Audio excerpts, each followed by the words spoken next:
دا قرآن عظیم شان تنزیل دی، یعنی نازل شوی دی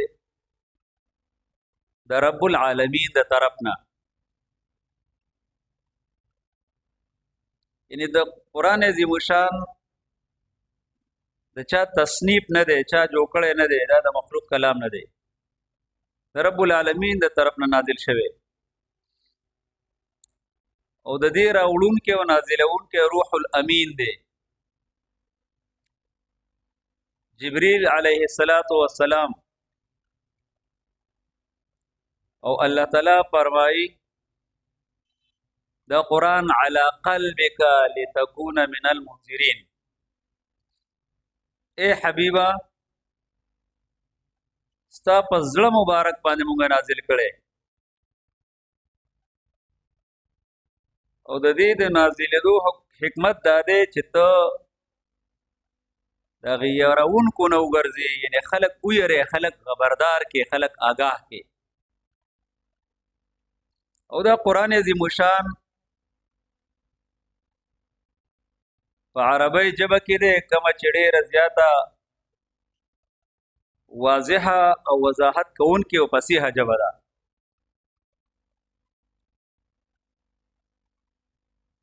ورونو الله تعالی چې انسانان پیدا کړل او د آدم علیه السلام په باره کې فیصله د الله وشوه چې انی جاعل فی الارض خلیفه، زه خپل جان نشین پیدا کوم، خپل نائب او خلیفه پیدا کوم. هغه ټوله سلسله ستاسو په ذهن کې ده. خو چې کله الله تعالی دنیا ته رالیږو نو ورسره دا فرمایلی و فإما يأتينكم مني هدى فمن تبع هداي فلا خوف عليهم ولا هم يحزنون. کچرته زما د طرف دا اوستا هدایت راغی او پتا سو کې چا د دې هدایت اتباع وکړه نو دا غي د پاره به څومره لوی کامیابی ده. الله فرمایي په دغه خلکو باندې به نه خوف او نه به حزني، یعنی نه به د مستقبل په باره کې د دوی اندیشي یره وي او نه به د ماضي غم د دوی سره. خو شرط به څه دی چې کومه هدایت نامه راغله، کم هادي راغی، کم چې لار ښودونکی راغی، کم منذر راغی او د هغه اتباع وکړلی شو نو د هغه دپاره خوشحالی دی او کامیابي ده او غم او خفګان دا ټول هر څه به د هغې سره ختم شي. نبی صلی الله علیه و آله وسلم د دقې هدایت د سلسلې چې د آدم علیه السلام نه د انبیاء کرامو شروع شوې وه په محمد رسول الله صلی الله علیه وسلم باندې د هغې اختتام وشو. خاتم النبیین دی او د هغې سره سره هغه کلام ول الله تعالی ورکو قرآن عظیم شان د کم په ذریعه باندې چې ټول سابقه شریعتونه هغه منسوخ شو او صرف او صرف د الله کلام او قرآن عظیم شان دا واحد ذریعہ د هدایت دا د قیامت د ورځې پورې الله تعالی پاتې کړه. او د دې په باره کې وفرمایل چې دا کامل کتاب دی، د الله د طرف نه نازل شوی دی او هیڅ څوک په دې کې تغییر او تبدیل نشي کولی، په دې کې څوک د خپل ځان نه بدلونو نشي راوستی. نورونو دغه کتاب قرآن عظیم شان دی. رسول الله صلی الله علیه وسلم چې کله مبعوث شو نو هغه زمانہ عربو جاهلیت زمانہ وا، خلقو به د الله نه ما سوا د ډیرو معبودانو عبادت کو او ډیر زیات خرابې و انسانانو کې، عقیدې خرابې وي، اعمال ګنده و، اخلاق مذموم و. نو رسول الله صلی الله علیه وسلم الله تعالی مبعوث کو راویلی کو قران عظیم شان ورکو او الله تعالی ورته فرمایل چې اے زما حبیبا دا پیغام دی خلکو ته ورسوا دا خلک په دې کتاب باندې پوهه کا او د دې تشریح ورته کو په خپل عمل باندې ورته خایا چې د الله تعالی منشا او د الله تعالی رضا او د الله تعالی ته مطلوب لار کوم یو ده څنګه تاسو الله تعالی ترسه نو قران عظیم شان ورته الله تعالی ورکو چې دا واخلا او د دې په ذریعہ باندې د خلکو اصلاح وکا د دې په ذریعہ باندې خلکو ته لار وخایا او د دې پرانا کې د خلکو د ظاهر او باطن د هغه تطهیر وکا صفائی راولا نورونو دغه قران عظیم شان چې کله په محمد رسول الله صلی الله علیه وسلم نازل شو او د دې طرف ته خلق را بلل شروع شول نو مونږ ولیدل په لږه زمانہ کې د دې قران په ذریعہ باندې الله په هغه انسانانو کې دومره تبدیلی راوستا دومره د هغوی ژوند بدل شو چې څومره معلوم انساني تاریخ دی نو دغه شانته تبدیلی چرته کې یو کتاب پچا کې نه راوستي مونږ وایو کنه انقلاب ریولوشن په پلان کې زمانه کې انقلاب راغلی او دا انقلاب د فرانس انقلاب دی او دا انقلاب د یورپ انقلاب دی او پلان دی انقلاباتو یو سیستم او نظام ختم شو دا غي په ځای باندې بل راشي خو په دنیا کې چې څومره د انقلابات راغلي دي نو په هغه کې دا د چې نډیر زیاته توي شوی دا سرونه راخته کړی شوی دي د سرونه مینارونه جوړ کړی شوی دي ډیسټرکشن او تخریب په ډیر زیات راغلی دی خدایي په مقابله کې تعمیر ډیر کم راغلی دی دا واحد انقلاب دی چې د دې قران عظیم شان په ذریعہ باندې محمد رسول الله صلی الله علیه و آله وسلم د عربو په هغه جاهلیت په زمانہ او معاشره کې راوستو نو دا دومره همگیر انقلاب دی چې د ژوندۍ یو پهلو د دینا بچ نه دا خالی نه دا چې باقي تبدیلی نه راوستي اول چې کله تبدیلی راځي نو د انسانانو په خیالات او افکار عقاید ایډیالوژیز کې راځي نو قران عظیم شان اولنې خطاب هم د انسانانو ته داو کو چې د خپل خیال د خپل فکر د خپل عقیده درستګي وکي او نبی صلی الله علیه وسلم ته چې څنګه د رسالت ذمہ داری میلاو شو نو سورۃ المدثر الله تعالی نازل کو نو په اولنی آیاتونو کې څه فرمایي یا ایها المدثر قم فانذر وربك فكبر وثيابك فطهر والرجز فاهجر ولا تمنن تستكثر ولربك فاصبر اے کمبل غستون کیا دسار اضافي کپڑوں ته ویل شي جامونه چلوي بای سړی ځان پټ کی خلک د آرام د پاره دا سکی نو نبی صلی الله علیه وسلم ته الله تعالی هغه کیفیت په باره کې چې څنګه اعلی انداز کې دی اے کمبل غستون کیا قوم پاسا هغه چې کومه زمانہ ستاد را آرام او هغه ختم شو لوی ذمہ داری او لوی یو بوج در باندې مونږه چول کېو یو ډیر لوی ذمہ داری ستا په ذمہ باندې راغله قوم پاسا فانذر خلق اویروا خلق خبردار کا وربک فکبر او د خپل رب لوی بیان کا یعنی د رب لوی بیان کا نو خلق تو وایا او خلق پوهه ک په دې باندې چې تاسو رب څوک دی تاسو الہ څوک دی تاسو معبود څوک دی تاسو خالق او مالک څوک دی تاسو مشکل کشا حاجت روا پر یاد رس څوک دی عقیده تطهیر افکار د فکر صفای ولوکا ځکه چې کله مونږ وایو کلمت وایو نو لا اله الا الله محمد رسول الله نو د الله نه شروع کو چې هیڅ نه منم،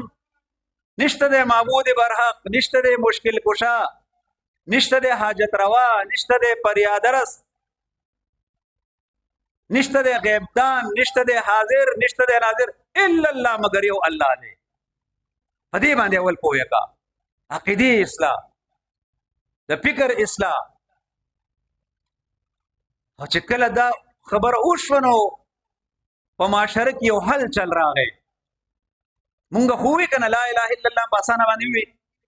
پته راته نه لګیدا. هغه په پوهیدل چې د لا اله الا الله معنی څه ده، د لا اله په ویلو باندې با زما په زندګۍ کې کم تبدیلی به راځي، د یو اله په منلو باندې زما د ژوند څومره د هغه د پسند او د ناپسند هغه معیارات به بدلېږي، د خوښې او د ناخوښې، د غم او د ښادۍ، د مشرۍ او د کشرۍ، او زما د خپل نفس او خواهش چې کوم څه وي دې ټولو نه به زه ابا کومه، د دې ټولو نه به لاس انځم، چاته به ځان سپارم الا الله، یو الله ته. فکر عقیده. په دې وجه نه جګړه شروع شوه، او داسې اسانه جګړه هم نه وه. انتهایی خلک په چې کم پوهېدل هغې پوه شول چې د یو اله په وجه باندې، د یو لا اله الا الله په وجه باندې د څومره خطرناک انقلاب را روان دی د هغوی په نسبت باندې. ځکه ابو جهل، عتبه، شیبه، امیه بن خلف او د هغې ذریت په دې اولني ټکي باندې پوه شول چې د لا اله الا الله ویلو سره، د یو اله د منلو سره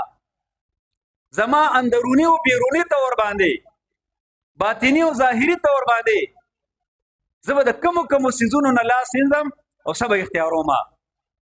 د دې وجې نه ډېر په مضبوطه باندې ټکر راغی، سختري ټکر راغی. ابو جهل ډېر زیات لعین و. یاد ساتئ، ګوره ابو جهل الټریټ سړی نه و، انپړه نه و، تعلیم یافته انسان و. عمر ابن هشام یې نوم دی. د جاهلیت په زمانه کې ورته خلکو ابوالحکم وی، حکمتونو والا، دانا او یو پوهېدونکی انسان. خلکو به خپلې فیصلې کولې، چې هغه څنګه واورېدل نو هغه په دې پوه شو چې د لا اله الا الله په ویلو باندې دا خو زما مشري، زما دا پنډتوب، دا د بیت الله په نوم باندې او د دې الهو په نوم باندې دا خوراک خېټه ساتل، دا چې ما ته خلک ټیټ پاس کېږي، دا ټولې خبرې خو پرې ښودل دي. د دې په وجه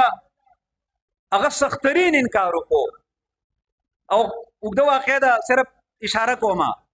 3 شپې د قرآن عظیم شان د اورېدو دپاره ابو جهل، اخنس زوی د شریق شریق او دغه شانتې بل یو ابو سفیان، دا 3 واړه تللي او پټه قرآن اورېدلی دی چې خلک رانه خبر نشي واورو. او 3 واړه شپې د یو بل سره واده کوي چې نه به راځو، خو د قرآن هغه مینه، د قرآن اټریکشن، د قرآن په دې کلام کې چې کم زور دی، د دې کې چې کومه معنا او د دې چې کم حیثیت ول الله ورکړی، نو هغه په دې مجبوره کوله چې یو شپه راغله ګوره بیا به نه راځو، پټ ناست دي. خو هر یو چې بل به نه راغلی بیا راغی، سبا وایي چې ګوره بلکل به نه راځو، هر یو په زړه کې وي چې پلان کې به نه راغلی، 3 شپه باندې بیا راغلل. بیا د ابو سفیان لاړو، اخنس بن شریق لاړو، په دې باندې وګرځېدو. ابو جهل ته وایي څه دې خیال دی، دا خبره ټیک نه ده،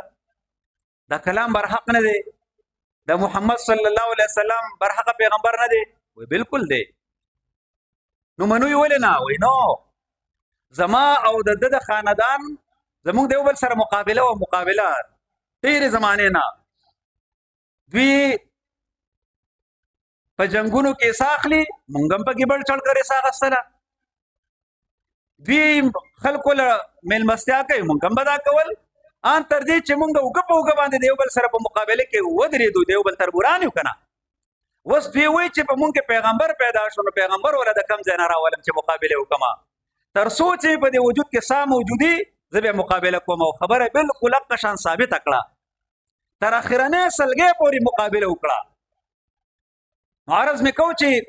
داسې نه و چې لا علم و، پوی وو علم وسره وو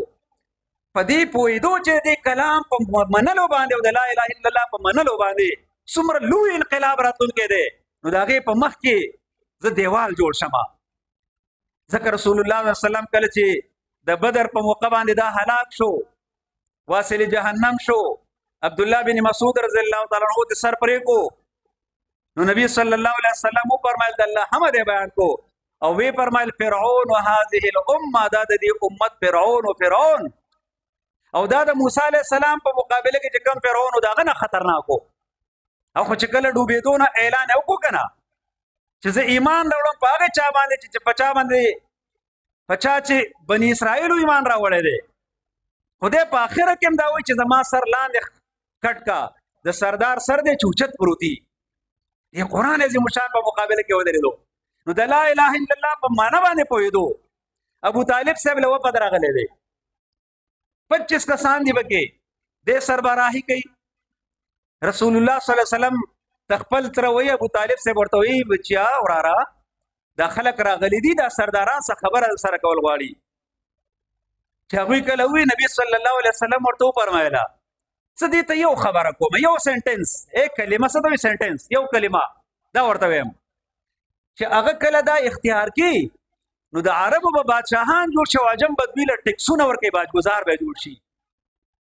نو دا خو میټیریلسټیکو دنیا پرستو او ورته وایي ستا د پلار په سر مې دې قسمې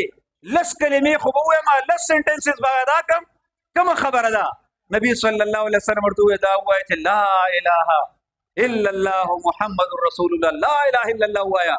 په دسې غصه باندې پاسې او زه په خپلو الهو د هغې د عبادت نه وانه وړی، په خپله نظام باندې په خپل فکر باندې مضبوط پاتې شي. دغه انقلاب ورونو چې کله هغوی ته پته ولګېده نو چېرې د دې یو ذهني انقلاب په لحاظ سره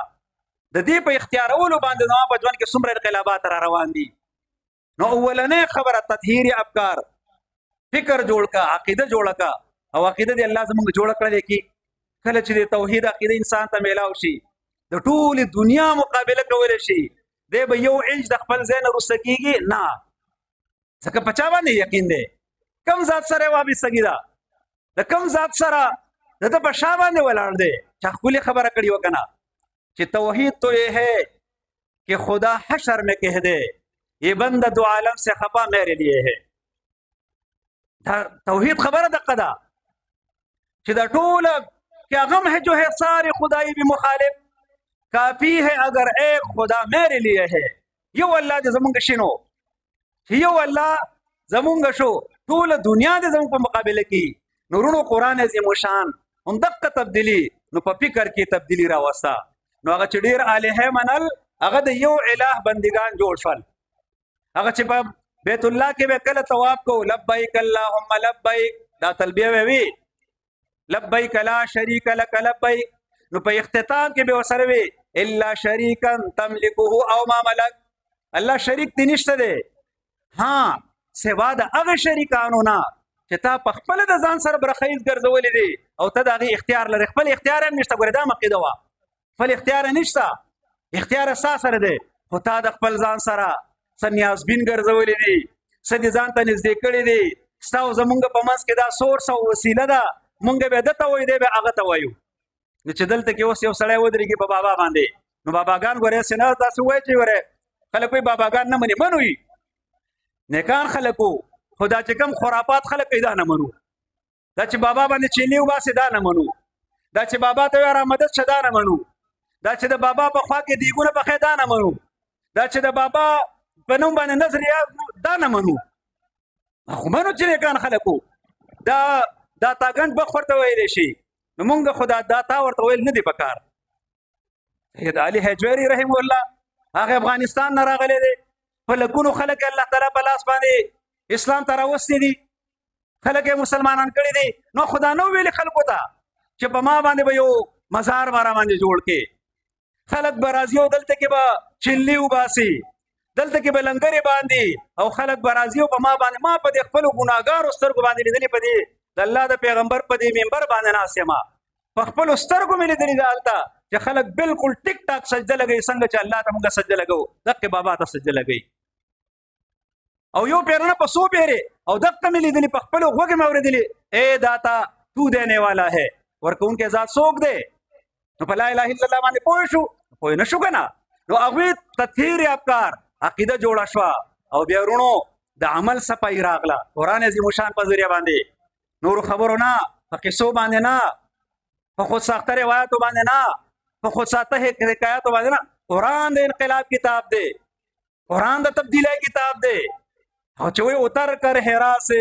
سوی قوم آیا اور نسخه کیمیا ساتله دا نسخه کیمیا ده قرآن یې راوړو په قرآن باندې خلک پوه کړل او په خپل عمل باندې ښودل چې دا نو دغه انقلاب راغی وروڼو نو په فکر کې م انقلاب راغی د عقیدې انقلاب راغی د ایډیالوژي انقلاب راغی د عمل انقلاب راغی او یوازې انفرادي عمل نه کنه چې په جماعت کې انقلاب راغی په بازار کې انقلاب په مارکیټ کې انقلاب په د خودنو په ځای مدرسو کې انقلاب په کورونو کې انقلاب د قشان په معاشي سیستم کې انقلاب اقتصادي نظام کې انقلاب پولیټیکل سیستم سیاسي نظام کې انقلاب داسې همګیر انقلاب چې دنیا د هغې مثال چرته پیش کولی نشي نه پیش کړی نه به پیش کی څه په ذریعه باندې وروڼو قرآن عظیم شان وانه لتنزیل رب العالمین الله دې به موږ پوه کړلی کی دا خو قرآن عظیم شانو دغه خلک یې جوړ کړه څوک صحابه کرام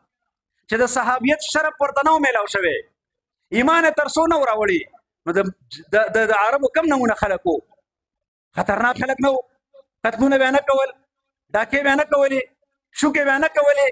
خلک به ته په لاره باندې داسې صحیح سالم طی شول خو چې کله قرآن راغی او قرآن یې خپل کو او په قرآن باندې ځان پوه کو نو داسې خلک ته جوړ شوه چې زمونږ اوس هم چې کله نوم واخلو نو مونږ نوم نه پوره کېږي تر څو چې مونږ نه ویلي چې رضی الله عنه ورضوا عنه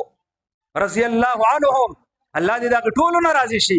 څه تبدیلي راوسته وروڼو قرآن عظیم شان الله دې موږ په دې قرآن باندې پوه کړلی کی وروڼو چونکې دا د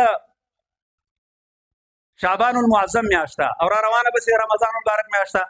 نن مې انتخاب د دې په دې وجه باندې وکړو اوس ډېر فضایل دا ټول تاسو اورئ خو دا څو خبرې د دې دپاره چې هغه خلکو کې تبدیلي راوسته مونږ کې ولې نه راځي زمونږ په شان د گوشت پوس انسانانو زمونږ په شانتې هم دقه شانتې خوراک پې کوو څښاک پې کوو هم دقه شانتې ضروریات یې وو خو هغوی چې کم خلک ترې جوړ شول نو د هغې مثال نشته مونږ یې وایو بیانوم درسونه هم ډېر دي خو مسله ورانه ده هره ورځ د بلې نه بتره ده دا چې کومه ګورو که نه پلانکي ځای کې سړی قتل شو یوازې قتل نه شو وسوځېدو یوازې ونه سوځېدو بلکې دا وشو دا وشو څه وجه ده قرآن عظیم شان په هغې انقلاب نه مونږ خبر نه یو که نه دا کتاب مونږ صرف د تلاوت دپاره وګرځو مونږ صرف د برکت دپاره وګرځو دا قرآن عظیم شان د عمل کتاب دی نو دا فرد ته مو چې ته پې عمل وکړه خو دا اجتماع ته مو چې عمل وکړه که نه دا کتاب د دې دی چې په دې عدالت کې به دا پروت په دې باندې فیصلې کېږي دا کتاب د دې دی چې په دې پارلیمنټ کې چې کله لیجسلیشن کېږي قانون سازي کېږي نو مونږ ته وایي چې یاره دا خو زمونږ په دستور کې تاسو امینډمنټ کوئ نو دا ریجډ کانسټیټیوشن دی هغه دستور دی چې په هغه کې 2/3 میجارټي پکار ده ښه چې 2/3 میجارټي باندې ته امینډمنټ کول غواړې نو څنګه نو خیر دی زمونږ اختیار دی که نه چې څنګه پکې کول غواړو نو دا بل اوسې امینډمنټ یې وکړو دا بل اوسې قانون پاس کو چېرې ماشومه او ماشومه تر 18 کالو پورې نه رسېدلې نو ګوره دوی به واده ویلډ به نه دا به غیر قانوني هلکه دا خو د قرآن او د حدیثو خلاف ته لګی دا ستا ټوله قانون سازي د هغې خلاف ده ځکه چې قرآن نبی صلی الله علیه وسلم خو د واده دپاره بلوغت مقرر کړی دی اوس د بلوغت په بنیاد باندې د هغې معیار څه دی نو چې کومې زمانې او کومې علاقې یخي نو په هغې کې به خلک لیټ بالغان کېږي کومې علاقې ګرمي په هغې کې به زر بالغ نو تا ولې لیمټ کېښودو چې یورپ هم دغه شان قانون نه دی جوړ کړی یورپ دا وایي چې را 1300 کالو ته ورسېدو نو میرا جسم میری مرضي چې په کوم طرف باندې په هغه طرف دی ځي حیوانات دي خپله مرضي ده خو دا نه وایي چې خاص سپیسیفیک ټایم کې به ته د هغې دپاره دا به واده کولی شي دا به نه شي کولی او ته دومره د هغوی نه مخکې لاړې تا د هغې په تقلید کې د هغوی سرپرستۍ ته ورسېدې چې تا قانون سازي پاس کړه چېرې په دې ټایم کې به د هغوی واده کېږي او په دې کې به نه کېږي رو وجه صد قران عظیم شان مونږ صرف د جمعه ته پورې محدود کړی دی. قران عظیم شان مونږ صرف او صرف د برکت لپاره او د تنبوه د قتل چې په دې قران کې راته الله فرمایي چې تاسو د لپاره مې دا نظام درلېږلی دی، دا سیستم دی، په دې باندې خپل فیصله کوي، ټول سیستم په دې باندې چلوي. ورونو الله دې دا نظام راوستل کی. الله تعالی دې زمونږ په زړونو کې دا طلب پیدا کی، دا جذبه پیدا کی چې د دې راوستو لپاره مونږ مهنت وکړو.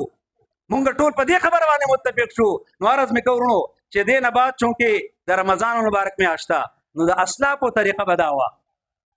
چې د رمضان مبارک د میاشتې نه مخکې دغه خو ټول عمر د قران سره خو د شعبان المعظم په دې میاشت کې به د قران عظیم شان سره اٹیچمنٹ نورم سیوا شو. کپرس کبه میاشت کې به ختم کو نو 15 ورځې ته ک 15 نو اپډیټ را کوس کو یعنی قران سره ډیر زیات تلاوت، قران سره ډیر زیات وخت ورکول. دې وجنا د روزې نه مخکې د قران عظیم شان سره خپل تعلق پیدا کول پکار دي. الله دې سره زموږ تعلق د مرګ پورې قائم وساتل کی. او اخیرنه خبره کوم ورونو چې په دې ورځو کې بیا علماء کرام هغه د قران خدمت خطول عمر کوي، خو په دې ورځو کې د قران د تفسیر زمانه راشي. په دې میاشتو کې د شعبان د 15 نو اخلا داغه وشتمه او شپږشتمه پورې علماء کرام د قران عظیم شان تفسیر کوي، ترجمه کوي. څوک په لږ وخت کې صرف لفظي ترجمه کوي، څوک تحقیق لګیایي. نو په دغه لحاظ سره مې دا درخواست دی، ډیر عمر زمونږ تیر شو، راځي چې په دې میاشت کې او په دې کال کې دا یو موقع د قران عظیم شان لور کو. چرته کې زمونږ په جمعات کې زمونږ په خوا کې په مدرسه کې کوم علماء کرام لګي قائمون من کانه چا سره تعلقي. الحمدلله مونږ دې خبره قائل نه یو چې پلان کې لاله شو پلان کې لمزه. مونږ وایي چې کم درته آسان دی، کم درته اکسیسیبل، اقل لا شو قران ته یاد کا، قران ته وایا چې تبدیلی راشي. ځکه قران چې د ټایم نه ورکړي نو قران عظیم شان باندې داسې پویدل نشي کېده. او داغي سره سرونو چې د چا په خوا کې می نو زما استاد محترم مولانا صاحبزاده صاحب هغه په ریاض العلوم قالدر کې دوره تفسیر کوي. پرون به شروع شوی یا ورځ نیمه کې شروع کیږي. جامعه رحمانیه کم زنه زموږ پراغت شوی دی. هغه کې ډېر لوی شیخ الحدیث، شیخ القرآن، شیخ الحدیث او شیخ نصیر احمد صاحب هغه قران عظیم شان تفسیر کوي. او د قشان په هر یو مسجد کې هر یو عالم کوي. نو دې تخپل ځان ټایم ورکې. او اخیرنه خبره دا کومه چې تعلیم یافته خلک در پکې ډیر ناسي. نو تعلیم یافته سړي د پارادار چې پړت لیکت پړت کولای شي نو که په پښتو کې درته تفسیر مهیاي، که په اردو کې مهیاي، او که د چا استعداد ډیری په انګریزي کې کتلی شي. خو د دې قران سره مونږ اٹیچمنٹ پیدا کو. نو د قران عظیم شان ډیر خدمت خلکو کړی دی او لګیا دي کوي. نو په اردو ژبه کې یو مفتی شفیع رحمه الله معرف القرآن دی، چاته توفیقی داغه مطالعه دی په دې موقع باندې وکي. جواهر القرآن د شیخ غلام الله خان رحم الله داغه تفسیر دی، که چاته توفیق الله تعالی دی هغه توفیق ورکي هغه وکي. فی ظلال القرآن د سید قطب د مصر یو عالم پانسی شیو مخکې به خبره کړې و 1966 کې 29 اگست 1966 باندې د دې دین د پاره د دې اقامت دین د جدوجہد په لار کې هغه پانسی شیو هغه په اردو کې ترجمه شوی دی. چاته توفیق هغه وکي. او دغه شانتي د شیخ عبدالسلام رحمه الله د هغه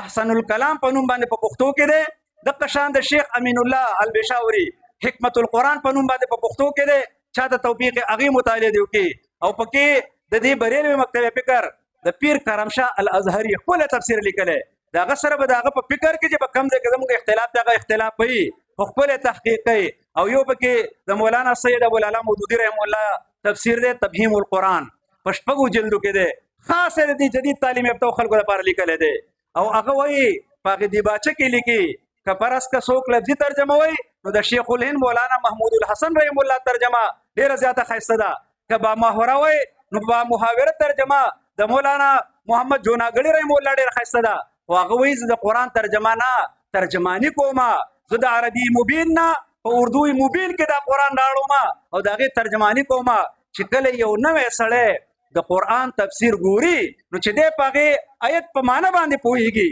په دې لفظي معنی باندې هغه شان بیا سړی نه پوهېږي، په با محاوره باندې پوهېږي. نو دا مې درخواست دی رونو خاص د جدید تعلیم یافتو خلکو لپاره چې دغه تفهیم القرآن مطالعه وکړي. ستا ذهن به کولاو شي. فرقاواریت پکې نشته دی،